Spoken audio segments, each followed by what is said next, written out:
Hi everybody, Steve Griffiths here, developer of the MTPredictor software program. In today's video I'd like to look at the YM and how it unfolded yesterday, which was Monday the 23rd of March. For standard traders, there were a few trade setups, automatic trade setups on the 3-minute chart. The first TS3 sell was against a blue STF, so would have been avoided. This next DP buy was on a blue stroke black, so would have been okay for new and standard traders. So let's place the analysis on.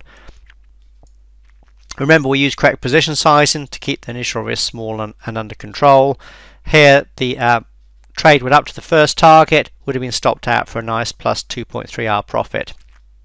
We then had another TS3 buy a bit later on, again on a blue STF, and placing the analysis on, again correct position sizing keeps the initial risk small and under control.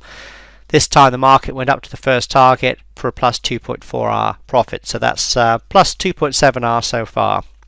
There was also a buy set up later in the day on a black STF here. If I place the analysis on, this would have actually just been taken in, and then it would have been stopped out for a losing trade. It's important to know, remember and understand that all traders have losing trades. It's part of doing the business of trading. The trick is keeping the losses small. This is what we do at MTPredictor with our correct position sizing. We risk one risk unit on all our trades. In this case, less than 2% of a sample $20,000 account. So this means that this loss here would have been minus 1R, which is small in comparison to the two trades earlier, which were greater than 2R each. So overall, it would have been quite a nice profitable day. However, for the more experienced users, what we do is we place the larger degree DP support zones on our higher time frame charts. In other words, we use multi-time frame analysis. So for this, we go out to the 15-minute chart and we place our DP levels on from prior pivots. Really easy to do. Go back to the last pivot, which before the day opened was here. So we right mouse click on that pivot, place DP, and that would have given a resistance area, and as you can see, that was never hit during the day. However, the market did go up during the day, make another pivot high, come back down, make a pivot low, started to go back up again. So as soon as it started to go back up again, you could have gone back to this pivot high, done exactly the same, right mouse click, place a DP level on. Now this was slightly lower than the earlier DP, so gave a slightly lower, higher time frame resistance area. So let's see what this means on the 3-minute chart. Well, as you can see, we got to within basically one tick of that that DP level. Now that on the YM is close enough for me to say that it actually hit the level. So how would that have changed our setups for the day? Well, the TS3 sell would have still been avoided because earlier in the day we hadn't reached this DP level here on this pivot, so the larger trend was still being up. Therefore, you'd still have taken this DP buy here. You'd have still taken this TS3 buy because again the larger trend was up into that higher time frame resistance area. The resistance area was hit well within a tick. That's again close enough for me. So therefore, after that high, the market then would have come down, so the larger trend would have been down, so that would mean you would have avoided this buy setup later in the day, which would have been nice because that would have been avoiding an otherwise losing trade. So you'd have had two buy setups profitable for the day, which would have been very nice. It would have been nice to try and catch this decline here, and if we'd gone out to the 5-minute chart, you can see that basically as we're coming into this high, there was a history triangle on this bar that if we placed the analysis on would have given an automatic DP sell. Now looking at the market, what would have happened with the market would have gone up, gone beyond the high.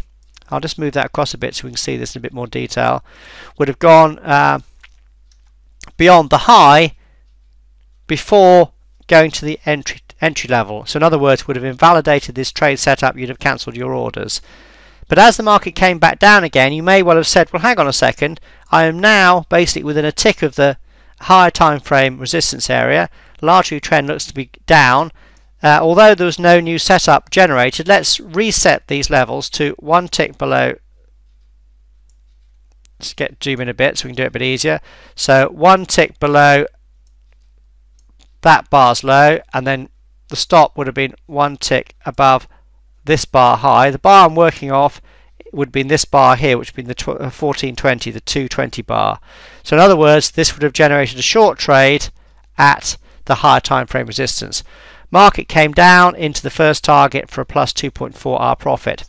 However, Let's now again go back out to the higher time frame chart, which would be the 15-minute chart, place the larger degree support zones on, which now would have been off this pivot low here,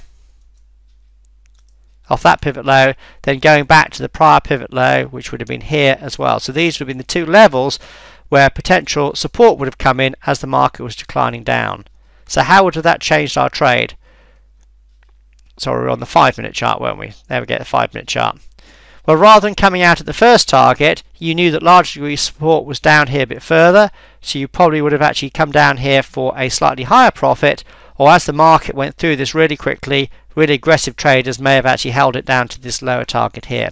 But either way, it would have been a nice trade coming off that high.